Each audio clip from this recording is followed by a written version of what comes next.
Hey guys, it's me, Jesse. Can you see me and hear me well? If yes, please type in the comment section because I really want this Q&A to go well for you guys. Last year I did my first Q&A here on Facebook and I got great feedback afterwards. Like people were overwhelmed by the amount of questions and the answers I was able to provide during this very short time. And today I want to do it all again. So if you have any questions for me about karate in general or in specific like kata, kihon, kumite, kobudo, bunkai, self-defense, whatever, or about the history, language and culture of karate or Okinawa or Japan, then just type in the comment section and I will use my laptop right here to check out all of the comments and do my best to provide an answer. Of course, I can't guarantee that I know the answer to your question, but again, I will do my best. Now, in the meanwhile, while you guys write the questions in the comment section, I will just go ahead and share my upcoming seminars with you guys so that we can train together. My next seminar is in Portugal.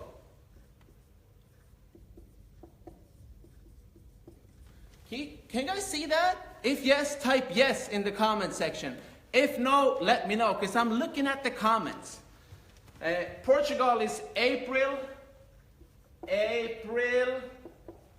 22 to 23. And that seminar is actually for kids as well as adults, so please sign up. Then after that, the week after, I'm in Luxembourg.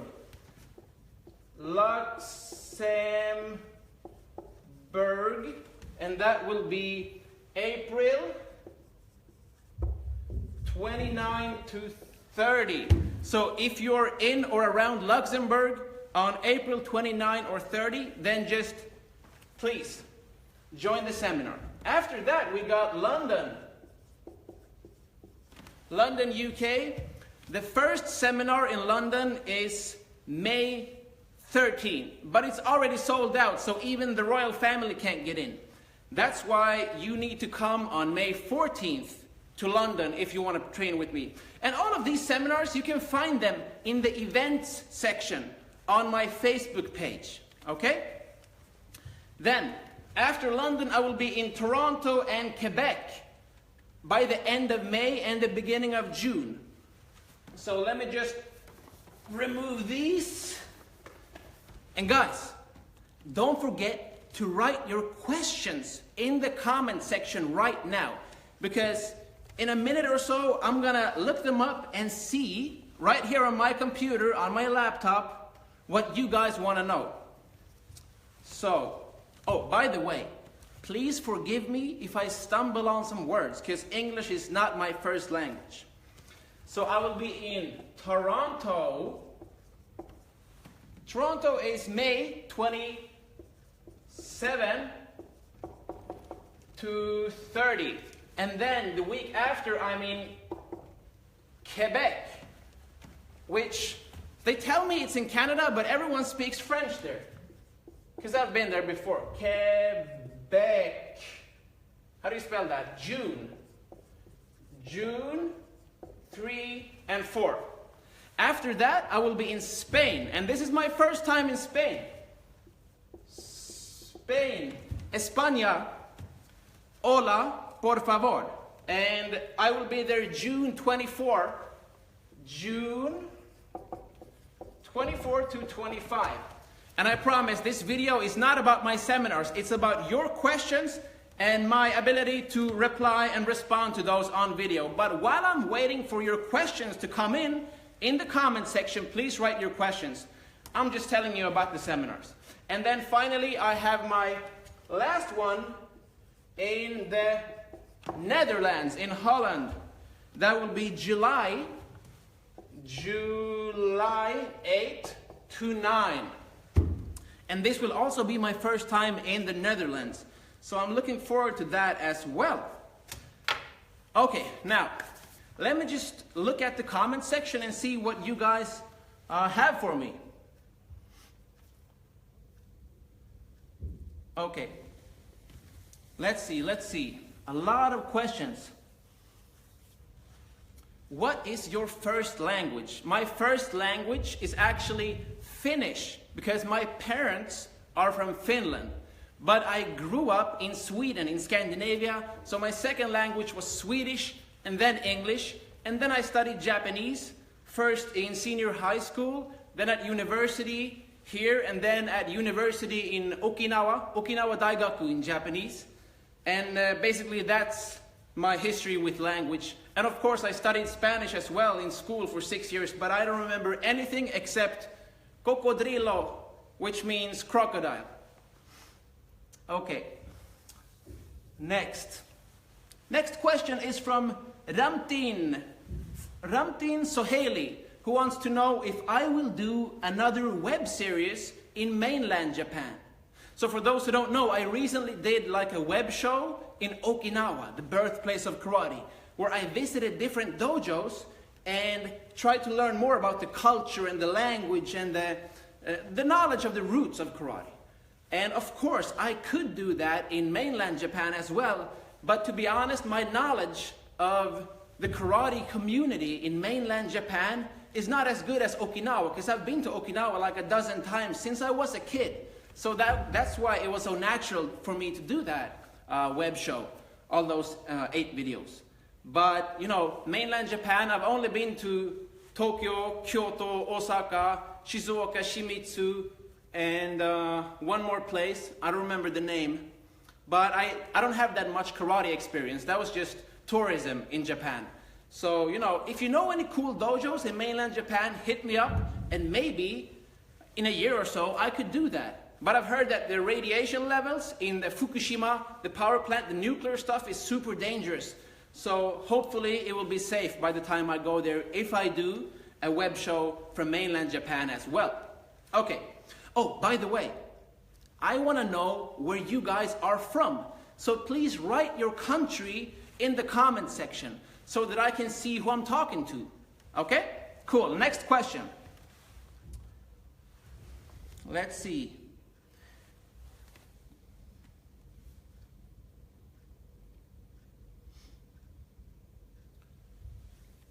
Have you ever thought about going to Mexico? Yes, a lot of people from Mexico want me to come there, and I will definitely go someday. I have no plans though, so I don't know when, but hopefully one day I will be in Mexico as well. Okay, shout out to Singapore, Berlin, Australia, Matt from the UK, Berlin, yeah, I already said that. Cool. We got people from all over the world in the comment section. Karate nerds from India as well, the Philippines. Good evening, Philippines.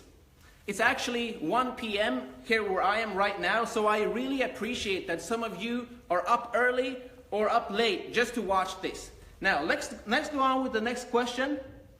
Let's see here. There are so many questions I can barely pick and choose. Let's see. Sydney. Hi, Sydney. Okay. Okay, what do you think about injuries you get from kicking and punching so many years in deep stances? Okay, yeah, I can talk about that, because when I do my seminars especially, and I visit different places and dojos around the world, I often see people who have hip injuries, knee injuries, or foot problems. And to me, it's all about practicing the way your body was meant to move. Sometimes we confuse tradition with biomechanics. And honestly, I believe that some of the stuff that we do in karate might not be the best thing for the human body. But of course, back when karate was created, they didn't have the same knowledge of body mechanics and what is good for us as we have today. So I really think that it's important that you study anatomy, the human body, and how to best move in a functional way, because karate should be something that you can practice your whole life. And if you are a karate instructor especially, but you don't know how the human body works, then you don't understand the tool, the primary weapon of karate, which of course is the human body. So I encourage you to study the human body so that you can practice in a safe and also efficient manner. Because when you move the way your body was designed to move, you will not only avoid stupid injuries, but also have more efficient technique. And that's all I have to say on that topic for now. This is something, of course, that I teach a lot in my seminars, depending on what topic we're doing. Okay? Next. What gave you the idea to become a karate nerd? From Jason Lam. I think Jason is from Hong Kong. Okay, what gave me the idea to become a karate nerd? Nothing gave me the idea. It grew from within myself, because I don't like doing something in a simple-minded or close-minded manner. For me, a karate nerd is someone who does kata, kihon, kumite, kobudo, bunkai, everything in karate, and is not dependent on just following one specific way. Of course, in the beginning, it's good to have something to follow, but then you need to expand. You need to broaden your horizons and see what else is out there. Because otherwise, it's like growing up in one city and never leaving your city. Then how can you ever expect to understand what the world is like? So that's the whole idea for me, because I love to explore my limits. I love to develop myself, and hopefully eventually one day even master myself. And that is why I became a karate nerd, because I wanted so much more. And that's why I keep exploring and traveling and learning all the time, because you know, the best teachers are also the greatest learners, and you should never stop learning. Basically, that's the whole idea behind being a karate nerd. Not just practicing, but also thinking about why you're practicing, what you're practicing, and how to develop yourself even further, technically, physically, spiritually, mentally, everything. I hope that answers your question, Jason. Okay, next question. Let's see. How many hours a week do you train? From Anthony Webb. Well, that is a super difficult question for me, because basically, how do you define training? I mean, the body and the mind are just two sides of the same coin. So you could say that I'm constantly training, because when I'm not physically in the dojo, I will be thinking about how to improve something in my karate. I will be thinking about a bunkai, or a blog post I should write, or a new idea for my next book or video. So I'm always doing karate, because as a kid growing up in the dojo, it is not just a hobby or a sport, but more like a way of life. And I mean, you're always in life, right? Like a fish in water, okay? That's the same thing for me. So you could say that I'm always training, and when I'm not training, I'm usually teaching. But teaching is also a way of training, right? To teach is to learn twice. Next. Good question, by the way. You guys have great questions. Keep them coming. I'm going to be here for like, a few more minutes. So just let me know what's on your mind. It doesn't have to be, about karate. It could be something else. I'm not an expert, but I'm doing my best. And I hope you understand my English. Let's see. By the way, let me know where you are from. If you have not written your country and city, go ahead and do that. Okay, next question. What's your favorite martial arts movie? Okay, let's see. My favorite martial arts movie, you know what? There's a movie called Iron Monkey. Let me just write that down. Where's my pen? This is my favorite martial arts movie. And it's like an old school kung fu flick. And the actor is, I believe, Donnie Yen. Iron Monkey. It's really cool. I've seen it like 10 times. So, of course I'm a fan of Bruce Lee as a person, but not really his movies. I prefer the newer movies, okay? I think I'm too young to appreciate a Bruce Lee movie correctly. So I would have to go with Iron Monkey. But Bruce Lee's books are awesome though. Don't get me wrong. Okay, next. Hello from Fort Atkinson, Colorado Springs. Nice. Hola, hola. Okay, next question. Oh, thanks, Julius. Thank you. You guys are giving me so many compliments. Man, I'm getting red in the face over here. How old were you when you started your karate journey? That's difficult to say. Because my parents are my instructors. So basically I grew up in the dojo. That's why I'm so fortunate to be able to do this full time. It has always been a part of my life. But you could say that I started training more seriously when I was able to walk, I guess. Okay? Let's put it like that. Next question. Are you ever going to Colorado Springs? I don't know. If Trump lets me in, sure, I'll be there. Next. Hi Jesse-san, hello. Sergio from Spain, dying to have you here in Valencia. Hola Sergio-san, I'm looking forward to the Valencia seminar in Spain as well. I've actually not been to mainland Spain before, only to like some islands for vacations. That would be fun. Next question from Pablo. What is your style? All right, here we go. This is a question I get a lot, like all the time. And I rarely like to answer it because I don't like being labeled. See, the thing is that to me, karate is like a mountain, okay? Mount Karate. Let me just give you guys a mountain here. I'm gonna draw a mountain. Here. This mountain represents karate. And we're all striving for the top, right? This is where we wanna go. But there are several paths that lead up the mountain, right? Here's one path. Here's another path. Here's the third path. Is one path better than the other? Is there only one correct path and everyone else are wrong? Of course not. But when it comes to styles, people treat it like politics or religion and they get super defensive. If you say that something in that style is different from that style, then in their minds, they're hearing this is right and that is wrong. But I disagree.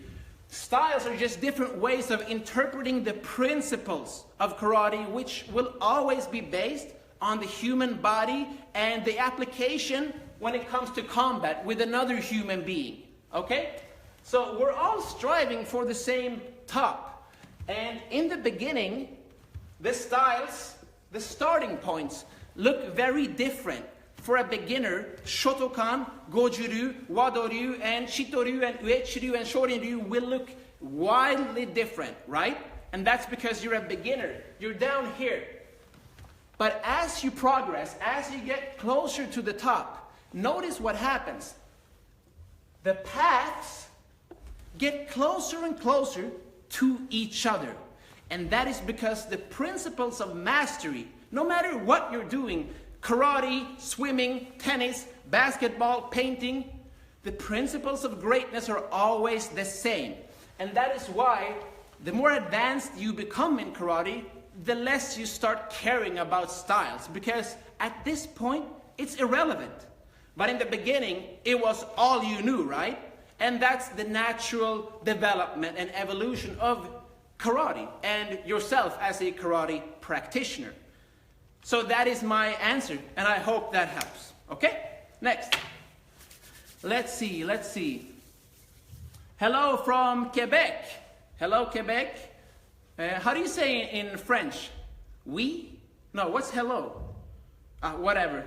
They speak French in Quebec, unless you knew that, because my next seminar in Quebec, it will be my third time I'm there, and I love that place. Hello from Sydney, Australia. Hello. Danielle, can't wait for my Seishin Gi. Of course you cannot. Okay, you'll be there in your Seishin Gi. Oh yeah, the UK seminar. See you there, Danielle-san. And then, bonjour. Yeah, bonjour, that's it. In France, they say bonjour, right? Okay. Let's see. You guys are great at languages. Okay. Okay, yeah. Okay, guys, I got it. Bonjour is French for hello. Now let's move on, okay? But thank you though. Let's see. There are so many questions I can't even choose. Hello from Mexico again. Yeah. Man, you guys are just overwhelming.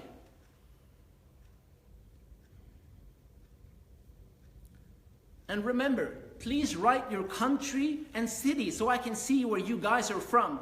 even though I'm not giving you a shout out here, I will definitely comment afterwards because I can't answer every question right now, okay?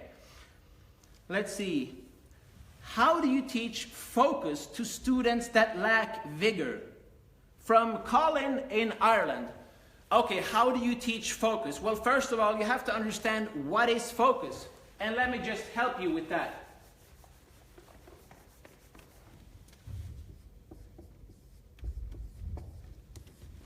Focus.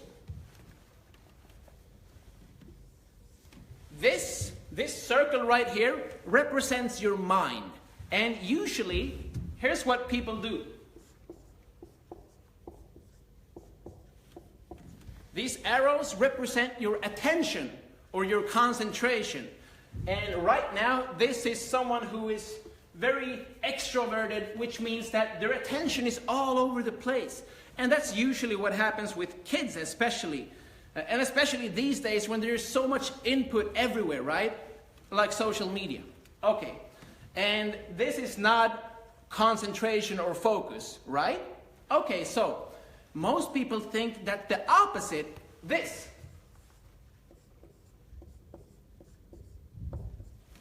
is focus. But this is someone who is introverted, where all of the attention is focused on the inside instead. And that's equally bad because none of these will help you achieve your goals with the focus that you need. What you need is the perfect combination between these two. And it looks like this. Circle represents your mind. Attention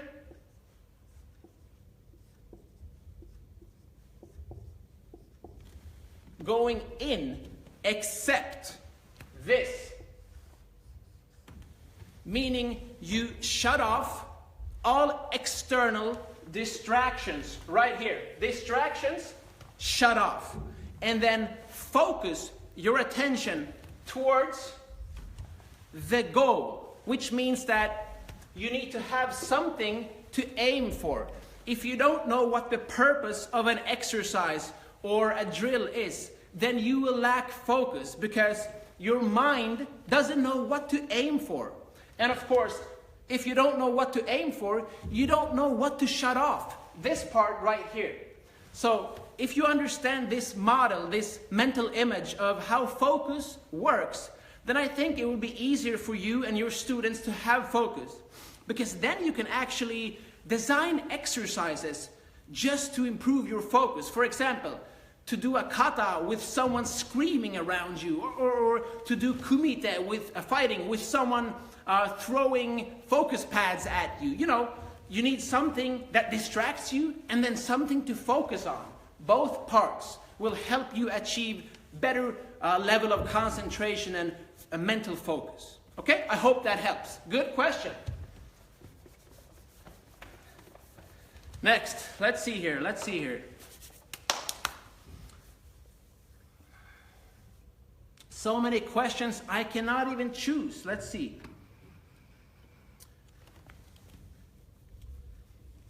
How do you overcome fear in a tournament?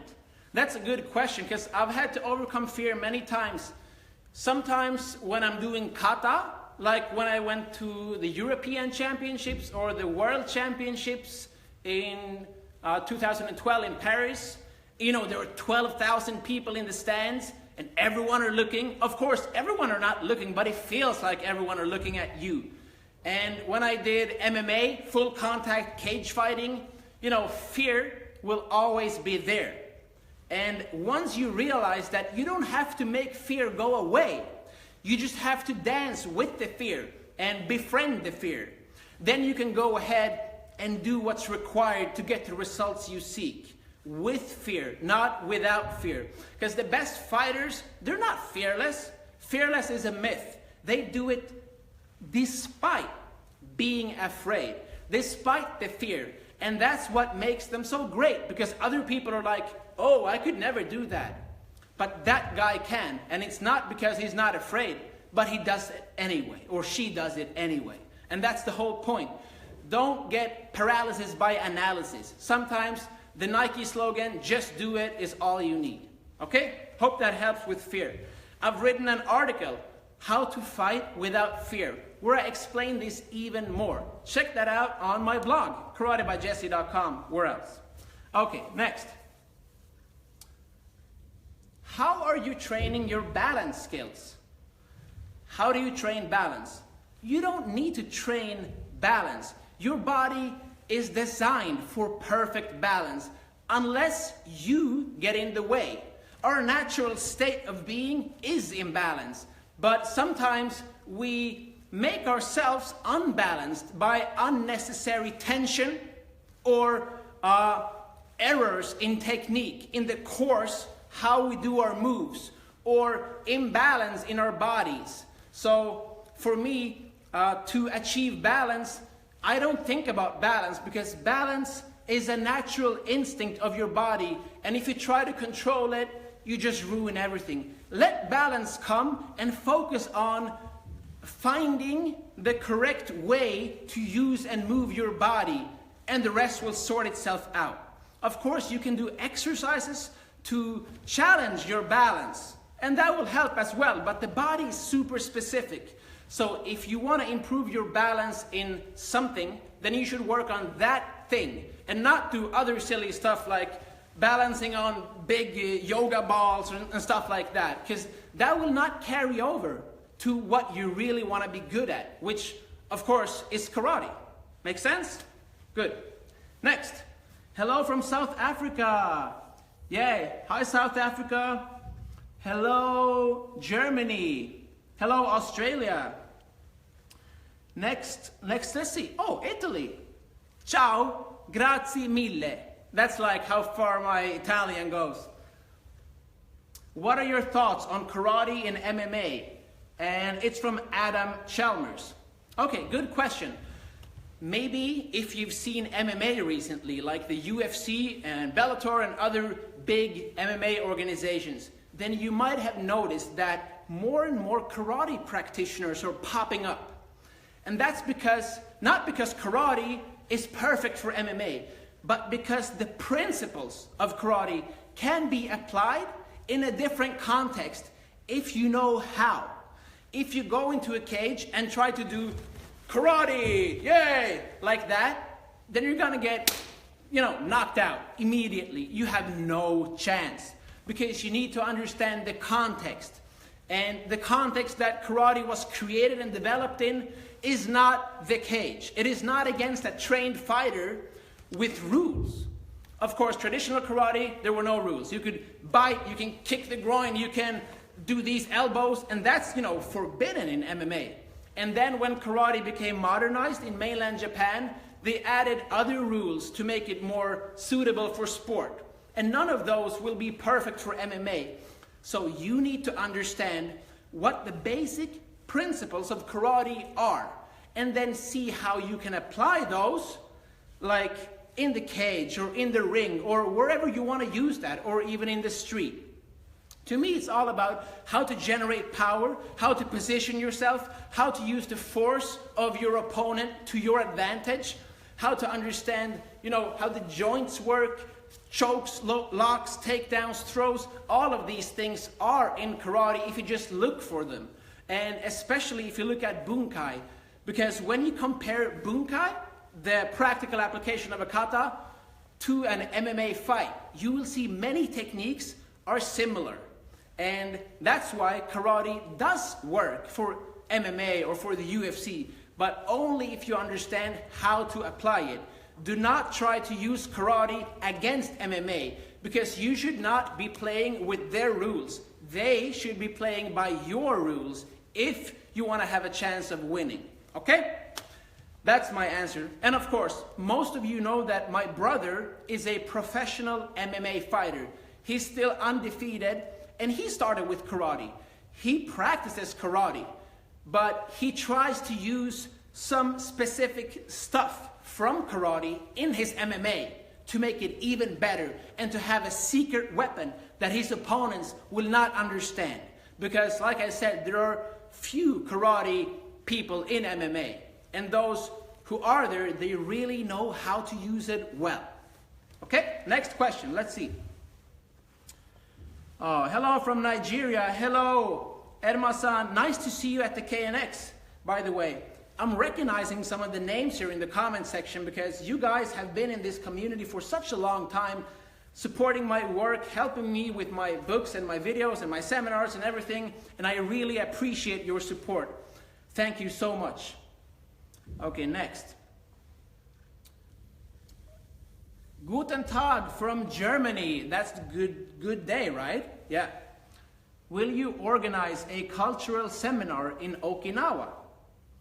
Actually, I have been thinking about doing a seminar in Okinawa, but not with me, but instead with different masters from different styles, and organized kind of like the Karate Nerd experience that I do every year. But instead of being in Western countries and places, it would just be in Okinawa with Okinawan masters for Western people like us who want to explore even more deeper in the roots of karate. So that's an idea I've had, but there are no plans. But for sure, maybe one day. Just wait and see. Okay, next. From Antonio. Can you recommend a sensei in Okinawa for Shotokan? No, I cannot, because Shotokan is not practiced in Okinawa. And this is so funny because a lot of people want me to recommend an instructor in Shotokan or Shitoryu or Wadoryu in Okinawa. But you guys gotta understand that these styles are Japanese, not Okinawan. In Okinawa, they practice Shorin-ryu, Uechi-ryu. What's the other? What's the third biggest style? Uechi-ryu, Shorin-ryu, Ryue-ryu. Of course, which you all see at the World Championships with like the World Champions and everything with the Anan, Paiku, Heiku, these types of katas. And Goju-ryu, of course. These are the big styles in Okinawa. Not the ones that we're used to in the West, because those are mainly Japanese. And if you understand this divide, then you can think about what you really want to practice in Okinawa. Because if you want to do Shotokan, go to Tokyo. That's better. At least that's what I think. Because you will be practicing by yourself in Okinawa. Okay, next. Hello from Germany. Will you marry me? No, I will not marry you. Sorry. I'm taken. I mean, look at this face. Could I ever be single? No, sorry. That was just a joke. Next. Hello from Quebec, Canada. Hello, Stefan-san. Hope to see you at my seminar in Quebec. Oh my God, there are so many questions I can't even choose. But keep your questions coming. And if I don't answer your question, just write it again because I might have missed it, okay? Are your seminars for all grades? Yes, my seminars are always open to all grades, all styles, not all ages, because I want to separate kids like from 15, 16 and grown-ups because they require different types of organization for training correctly based on your age level. So I always separate that, but I don't care what style you are, what belt you are, what organization you are. We are all karate practitioners on the same path. Remember the mountain I drew? And that's my philosophy. So everyone are welcome to my seminars as long as you are open-minded and as long as you are able to learn some new stuff and improve some old stuff. But sometimes I see people attending my seminars and they just want to be seen as open-minded. They're not really interested in training even. They just want the brownie points for being there. They want to take a picture and then they go home. And if you're one of those guys, then just stay at home because I don't have time for you. I got other people to teach and learn from, okay? Next. Hello from Bermuda, Mexico, Germany. There are so many questions. When are you coming to Australia? From Josephine-san. I actually went to Australia, and I think it was almost a year ago now. And I did 6 seminars in Melbourne and Sydney. I visited my longtime friend, Hanshi Patrick McCarthy, in Brisbane at his home. Did some cool research. And, you know, it's a great country. You have great coffee, especially in Melbourne. But I like to see new places. So I'm gonna go to some other countries now, and then when I feel like it, I will definitely be back in Australia, and I will try to hit New Zealand as well, because I've heard it's beautiful over there. So I hope that answers your question. Now just let me have some water. Okay. So many questions from Greece. Okay. From Wayne, Joshua. Hello, Stefano from Italy. Will you do a seminar in India?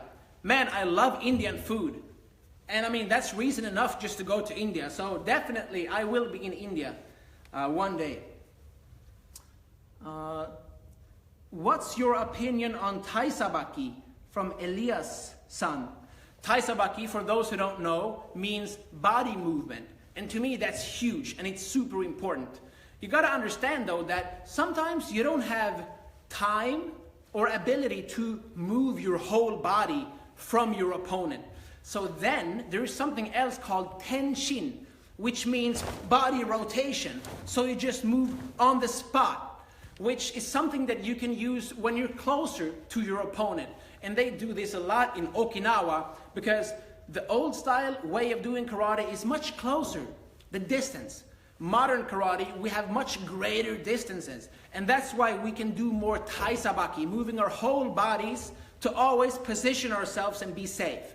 So I encourage you to study not just Thai sabaki, but tenshin as well. How to move your body when you cannot move your feet.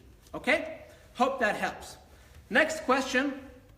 What about Brazil? From Huaucaye. Hola. Is that how you say hello in Brazil? Anyway, I actually went to Brazil, and I think that was like 1.5 years ago. Beautiful country. I went to the dojo of Machida, practiced karate. I met Sensei Anthony Vinicio, who I later invited to my Karate Nerd experience, which was held in London. And I didn't surf though, because it was pretty cold in the water, but I would have loved to do that as well. And I didn't teach any seminars. It was just like a vacation for me. But of course, being a karate nerd, I cannot go on vacation without practicing. So I had to do some karate just for my own mental health, okay? So, but I will definitely be back one day because I really liked it. Oh, bom dia, bom dia. That's hello. Muito obrigado. And that's thank you very much. This is like a language lesson. You guys are awesome. Okay. So many questions. I am 188 centimeters. What's your recommendation on the Seishin Gi? From Richie. Okay, so if you're 188, I suggest you get size 190 because the Seishin Gi is based on your actual height, not on any random numbers like 5.5 or 3.2 like other brands do, because that just makes no sense to me. It should be based on your actual height. So if you're 188 centimeters, get a 190. And if you have a bit of a belly, then just get a 195. And if it's too big, you can shrink it down with a super hot wash. But I recommend cold washing because hot washing scorches the delicate fibers of the gi. And you should want a gi that lasts longer, right? So make sure you cold wash. I hope that answers the question. Now let's see, next. So many questions. Do you consider yourself a martial artist or a martial athlete? From Eugene. I'm a martial artist all the way to the end. And that's because, to me, all of this is art. Now the question is, what is art? To me, art's not something you hang on the wall. Art is something you do, but more specifically, the way you do it. And as we all know, the way is called do in Japanese. Do, a path, but not a physical path, rather a spiritual or philosophical way, which is not outwards but inwards. The Japanese character for this is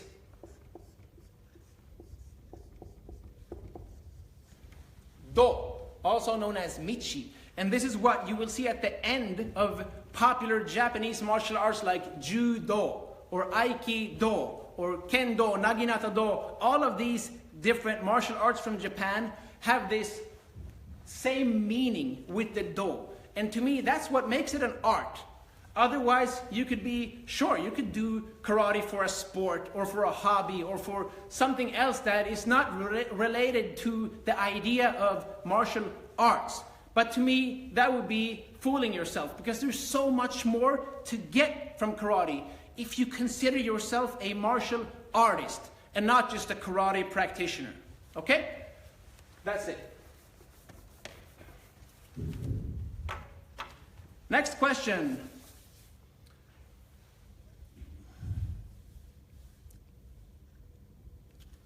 Oh man, I don't even know where to start. How much time do you spend traveling, and how much time in your own dojo? From Amy Howard, Melbourne, Australia. Well, that's a good question. I travel more than you guys think, because I don't always make a big fuss about it. Sometimes I just need to go places for certain stuff, like competing or, you know, doing other things. So I do travel a lot, also for business, but I prefer to be at home. I know that sounds silly, and considering I have this opportunity to travel a lot, I should be doing that, right? Especially since I'm young. But it's so stressful, and me being somewhat introverted, I prefer being at home, reading a book, having a cup of coffee, you know, just having a nice time and relaxing. And to me, travel is not really relaxing, but I have to travel for so many reasons that I do it a lot anyway. I enjoy being at different places. For example, for my seminars, I love being and meeting people, but getting there to me is so stressful, so I try to not do it more than I have to. And that is why I only do a few seminars every year where I feel it's worth the time and effort. Because I get so many seminar requests, I could be on the road 24/7 if I wanted to, but that is not the life I want. So, I hope that answers the question. Okay. By the way, do you guys see that? Oh, sorry, I just had to do it. Okay, next.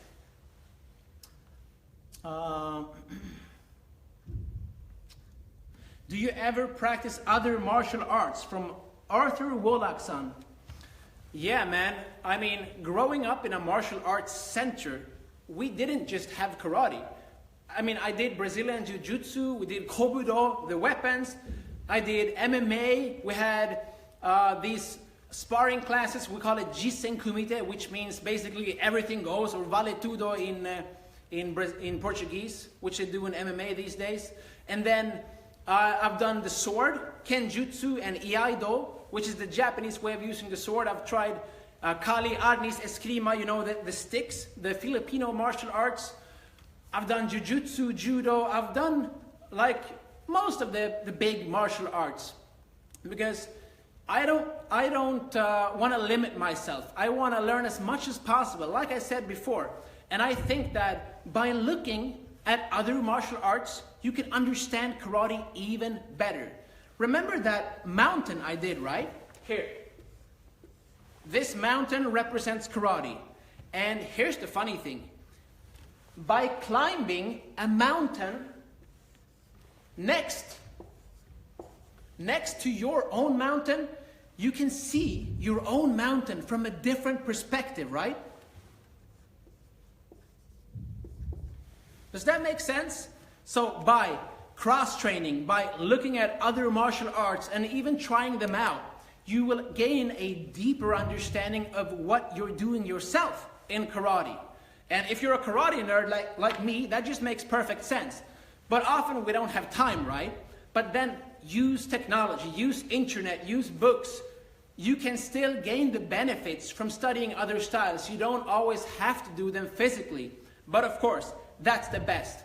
And if you don't have a lot of time, just do a seminar. That's enough. That will sometimes give you a lot of good ideas for improving your karate. That's why I always join other seminars, because I love learning. And a seminar is a good way to get high-level info condensed and packaged in a short amount of time, like a crash course. So that just makes sense to me, at least, and I hope you can understand I hope that resonates with you as well. Okay, next.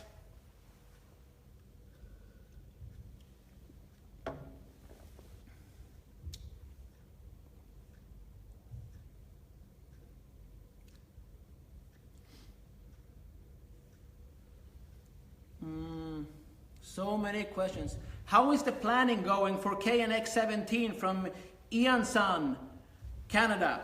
Yeah, okay, the Karate Nerd Experience 2017. The planning is going great. I'm almost ready to lock down the booking and the instructors and everything. But I had to change the date, so it will be in August, not in June like I planned before. So every year it has been in August, and this year it will be in August as well, even though I was thinking of June before. But I had to switch some stuff up, so the Karate Nerd Experience 2017 will be held in Boston, USA in August. And that is all I can say right now, because I don't want to reveal all of the awesome, juicy secrets that will happen at this once-in-a-lifetime event that I only do one time every year. Okay, next. What organization do you belong to? I don't belong to any organization. Why would I? Why should I make my students pay for stupid certificates from Japan and this belt and that belt and impose rules on them like you cannot go there because they're not in our organization and all of that stuff? To me, that's just another way of being a control freak, and I like the idea of being able to train with anyone, everywhere, whenever I want. Because, you know, this is my life, and you only live once, right? Why should I want to limit myself just because I want credibility from a magical sensei or figurehead somewhere that I never even see? To me, that just makes no sense. So the whole thing about organizations is just a way for the people at the top to get money, respect, and power. And that's not for me. I want to keep those things for myself. So me and my students, we don't subscribe to any specific organization. We don't follow any rules. We do whatever we want. We have fun. We empower one another. We have great friendships with people from all styles and all organizations all over the world, and just enjoy karate and life. Okay? I hope that answers the question.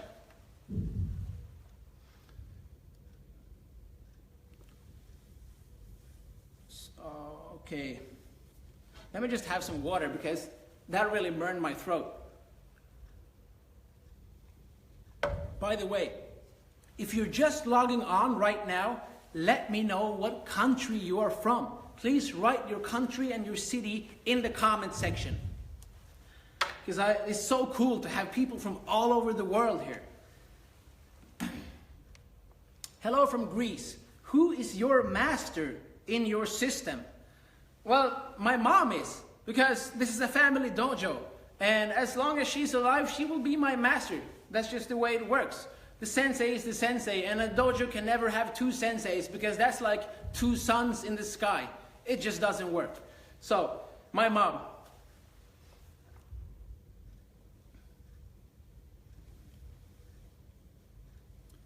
Puerto Rico, hola. Australia, cheers, mate. How was my Australian? Good, right? I'm with you on training everywhere, Sensei Jesse. Thanks, Sensei Das. See you at the London seminar. Hello from Turkey. Hello from Germany. Guten Tag, Dankeschön, and so on.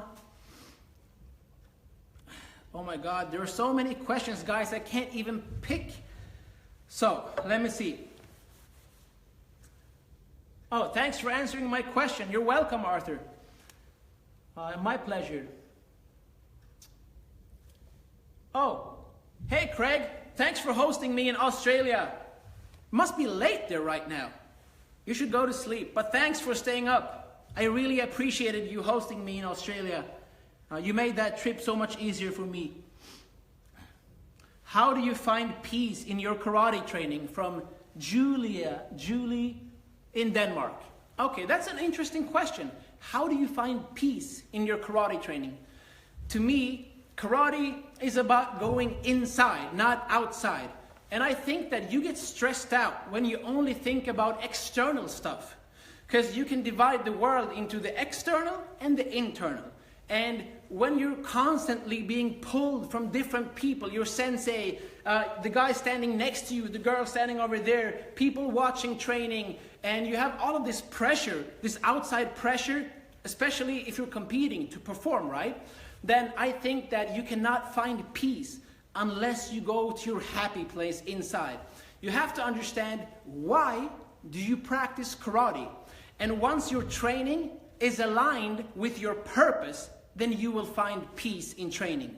So what I want you to do, Julie-san, and everyone else looking at this, just think about what you want to get out of karate. Why do you practice? Because karate is a highly individual journey. And the reason for your training doesn't have to be the same as that guy or that guy or that girl. We are all different, although we're doing the same stuff, karate, on the surface, under the surface. Inside of us, we all have our own reasons for practicing, and that should always be respected, I think. Otherwise, it's very hard to stay motivated in training. And honestly, for some people, maybe they shouldn't even be doing karate. I see that when I teach a class, I can notice when someone doesn't want to be there. And to me, they should just go and do something else, because life is too short to do stuff that you don't like. Make sense? Good. Next. Okay.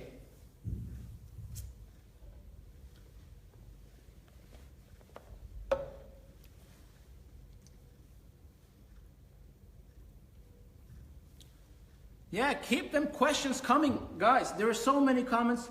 Are you still doing the Karate Nerd Insider? I'm thinking of signing up. Dude, you have missed a whole year of weekly videos. For those who don't know, Karate Nerd Insider is my weekly secret private video club where I record different exercises and drills that you can do to improve your karate or improve the karate of your students if you're an instructor.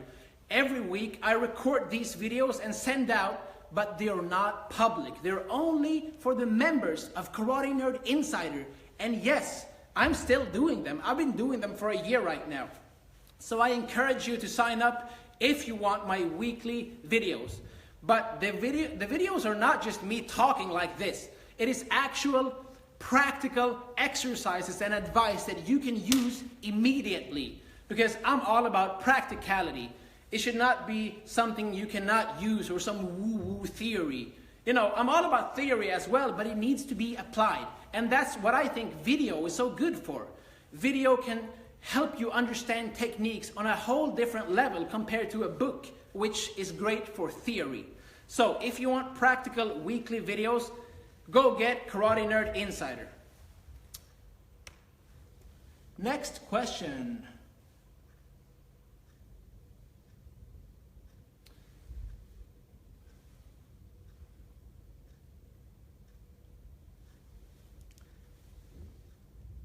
Will Karate Nerd Insider members have access to older videos? Yes. When you sign up for Karate Nerd Insider, you can back order previous videos. And there's a list of all of them, so you can just choose whatever you want. Okay. Did you ever had to practice karate in real life? From Nadine-san. Okay, so did I ever have to use karate in real life? Yes. I use karate all the time, everywhere I go, up here. But it's not like I'm walking around waiting to fight someone. Because to me, that would just be stupid. And that is not aligned with the spirit of traditional karate. So, yes, I use karate. I use my mental abilities that I have developed through karate training in my everyday life. And the moral, spiritual lessons like humility, self-discipline, integrity, loyalty, honor, all of these things that we practice in the dojo, I always try to carry over to my regular daily life to perhaps become a better human being. So, yes, I use karate outside of the dojo all the time, but not in the way most people think.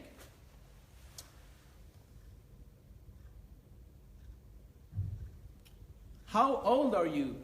I was born in 1989. I think that makes me 27 or 28. Honestly, to me, age is just a number, and I have never been too concerned about anyone's age, including my own, because the older I get, the more I realize that it is truly just a number. It is not the number of years in your life, but the amount of life in your years. That whole quote. So don't count the years, make the years count. Does that make sense? Good. What is your diet? From Octave-san. My diet is something known as paleo or paleo, depends on how you want to pronounce that, which basically is the caveman diet. That's why I look ripped like a caveman. I'm just kidding. So the whole idea is that you try to avoid sugar and processed junk food, and so I eat like meat, fish, cheese. I eat some dairy because I'm doing a type of paleo, and then veggies, fruit, nuts, not too much fruit, but basically clean, natural, simple foods, and that's it. And sometimes chocolate and carrot cake, but don't tell anyone. Yeah, paleo diet, that's it. Wow, you are young, thought you were older. Thank you, thank you. I think that's a compliment. What age do you recommend children to start training? Well, I mean, I started when I was like 2 or 3, okay? So that definitely works, but it all depends on the instructor. I cannot say that there is one perfect time. Of course, the earlier you can start, it's better, but you need a good start, and that's the whole point. It's not a bad thing if you start later in life, as long as the start is good. Because the way you start something is usually the way you will keep doing it. So make sure that before a child or a kid starts karate, take some time, do some research, and find the best dojo. Because all karate are not created the same. There are Mac dojos out there, Mac dojos, you know what I mean, that are only interested in grabbing your money, and then you will feel like you're getting the real stuff, but you are not. And trust me, because I've seen those dojos. You don't want to go there. Okay.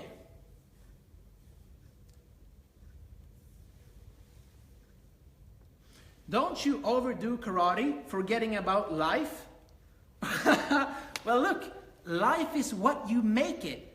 Why would I not want to do karate all the time? Because it is what makes me come alive.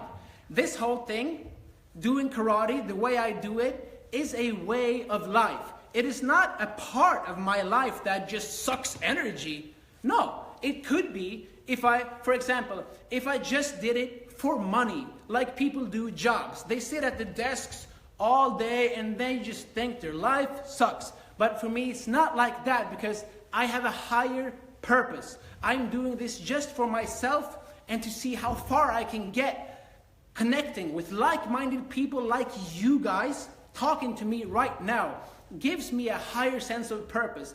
And that's why I don't feel like I'm overdoing it. In fact, I'm underdoing it. I wish I could do 25 hours a day instead of 24. So that is my answer. And of course, everyone are different. I know that most people don't have this privilege, because it is a privilege and a blessing to be able to do karate 24/7.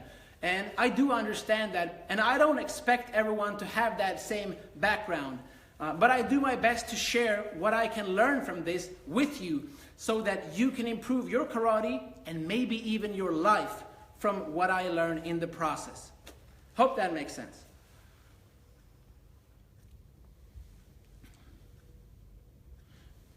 What about your family? When do you have time for them? My family does karate as well. I think I work and eat and train and live with my family more than most people.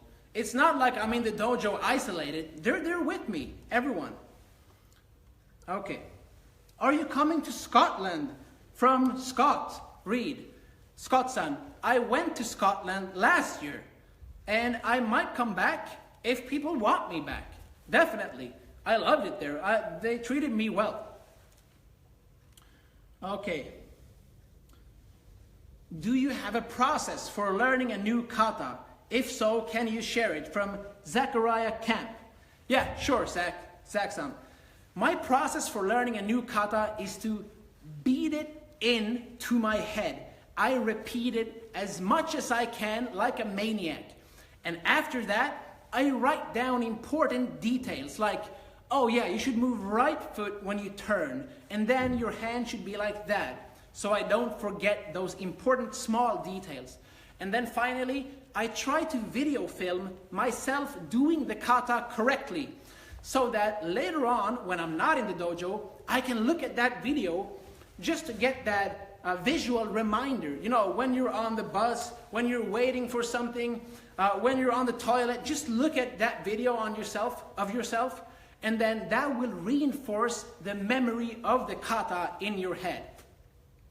I hope that makes sense. And also, strive to learn not just the kata, but the bunkai, the practical application, because then the moves will make more sense.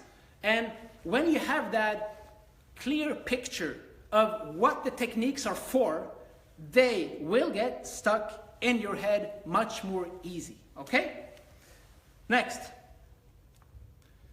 What is your favorite kata? From Chuchu. Sorry, I don't know how to pronounce that, but I think it's from Turkey. Okay, my favorite kata. Good question. I honestly don't think you should have favorite of anything. You should not have favorites when it comes to ice cream, or when it comes to your kids, or when it comes to your kata, because that tends to make that thing positive and everything else negative. And I don't like negativity, okay? I try to have a positive life. So I try to enjoy all kata in our system, because every kata is unique and has something to teach you. So I always strive to find a favorite thing of every kata, so that every kata becomes my favorite, but for different reasons. Now, naturally, being a human being, we love novelty.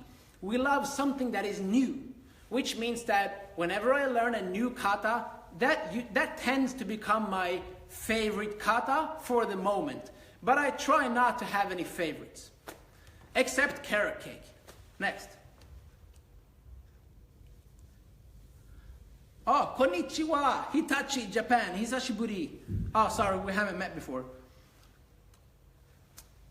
Konbanwa. Yeah, that's good evening. Sorry, yeah, it's evening in Japan right now. Gomenasai. Can you conduct a seminar in India? Yeah, sure. If you have Indian food, I'll be there. Starting karate at 30 years old, how can I be more flexible compared to people who start as kids? From Matt Passmore. Okay, Matt-san, good question. Here's the thing about flexibility. I think that we as human beings are products of our environment. So, if you have a stiff, inflexible job, like sitting by a computer all day, then you will naturally get tight hips, weak hamstrings, tight, behind the heel, all of those body parts that are constantly fixed and locked down.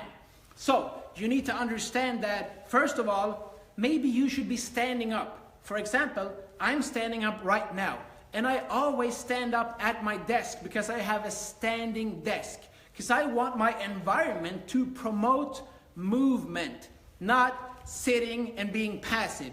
Because when you stand, you can easily move around. Next, understand the difference between flexibility and mobility. Flexibility refers to the length of your muscles. And for many people, that is not the main problem. The main problem is your ability to move a joint through its full range of motion.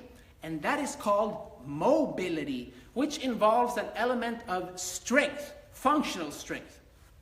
This is the exact reason why I made, wait for it, my program, which you can download, and it contains 50 exercises. 25 exercises of locomotion, moving from one end of the dojo to the other, and 25 stationary exercises. And they are mainly based around the relationship between flexibility and mobility. And if you do those exercises on a daily or weekly basis, your movement ability, physical health and well-being, and your karate efficiency will improve greatly. So get that program. It's called Karate, Flexibility, and Mobility. Super simple. I just had to plug that because this is the reason I made that program. Okay, next.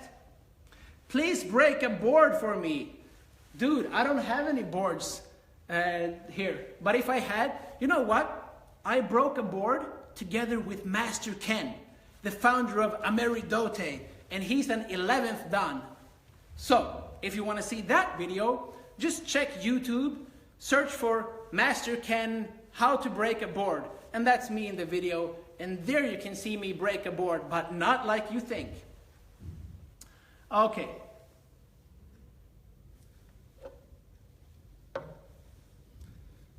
Guys, we are running out of time because I'm teaching a private lesson right here in the dojo with my student who is competing. She's been selected for the European Championships for juniors, and I have scheduled a private training session. So that means I have to stop this live recording right now. But I really appreciate all of your questions and your amazing support in the comment section. I know that I didn't have time to answer all of the questions, but I will go afterwards and look at the comments and answer those that I know the answer to. So, thank you very much for joining me today. I know it's early in some places of the world, I know it's late in other places, and I really appreciate that you took your time out of your busy day to be here with me this special moment. I'm looking forward to doing this again in the future. Thanks, guys.